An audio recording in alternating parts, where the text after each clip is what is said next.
was a 30-year-old council member, newly elected in the city of Los Angeles, the second largest city in America.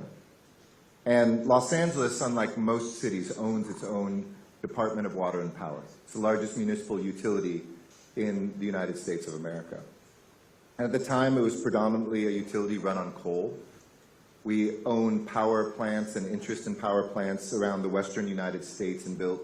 thousands of kilometers of power lines to connect from those remote places to Los Angeles to feed what had been a dusty outpost, a city that's older than Washington, D.C., but for many years a small, dusty pueblo on the west coast of the United States, as in the 20th century it suddenly accelerated its growth, and it needed both water, and we won't talk about water here today, although that involves a lot of power in LA, and power in order to become that place that is now the manufacturing capital of America, aerospace capital, trade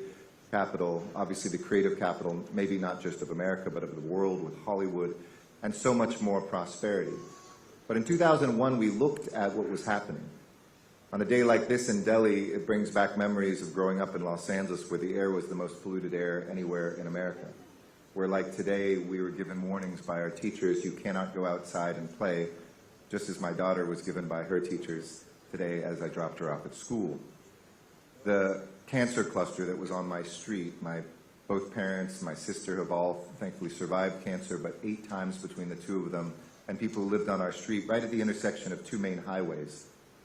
who breathed that lead-filled toxic air. So when we talk about that moment where we find ourselves, not just of a world that is addressing climate change, but also of the daily health impacts of those vulnerable communities or just of urban centers